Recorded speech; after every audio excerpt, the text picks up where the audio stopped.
بسم اللہ الرحمن الرحیم۔ حضرت ابو یونس نے سماک سے روایت کی، کہا حضرت نعمان بن بشیر رضی اللہ تعالی عنہما نے خطبہ دیا اور آپ صلی اللہ علیہ وسلم کا فرمان بیان کیا۔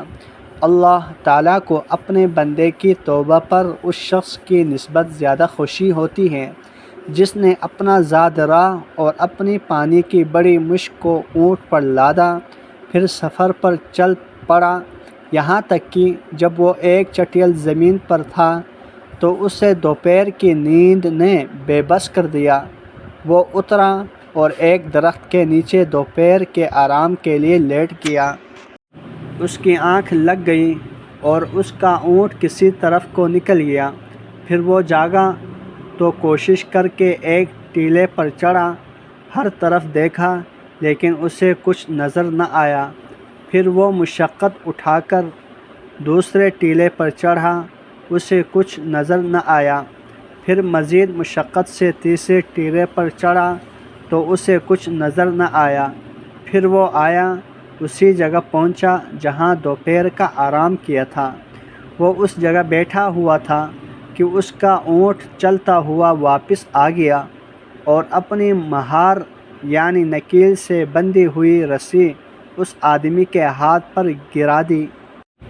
اسے اٹھ کر مہار پکڑنے کی زحمت بھی نہ کرنی پڑی۔ تو اللہ اپنے بندے کی توبہ پر اس شخص کی نسبت زیادہ خوش ہوتا ہے جب یہ آدمی اپنی سواری کو اس کی اصل حالت میں زاد راہ اور پانی سمیت صحیح سالم پا لیتا ہے۔ سماک نے کہا تو شعبی نے سمجھا کہ حضرت نعمان بن بشیر رضی اللہ تعالی عنہما نے یہ بات مرفوع رسول اللہ صلی اللہ علیہ وسلم سے بیان کی ہے، لیکن میں نے ان کو مرفوع بیان کرتے نہیں سنا۔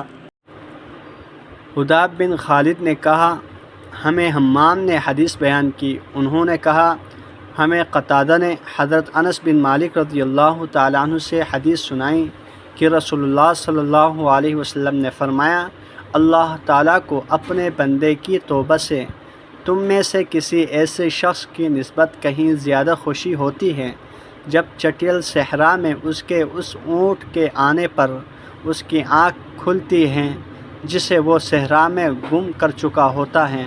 محمد بن کعب قرظی نے ابو سرمہ سے، انہوں نے حضرت ابو ایوب انصاری رضی اللہ تعالی عنہ سے، انہوں نے رسول اللہ صلی اللہ علیہ وسلم سے روایت کی کہ آپ صلی اللہ علیہ وسلم نے فرمایا، اگر تم ایسے ہوتے تمہارے نامہ اعمال میں کچھ بھی گناہ نہ ہوتے جن کی اللہ تعالیٰ تمہارے لیے بخشش فرماتا تو وہ ایسی قوم کو اس دنیا میں لے آتا جن کے گناہ ہوتے اور وہ ان کے لیے ان گناہوں کی مغفرت فرماتا۔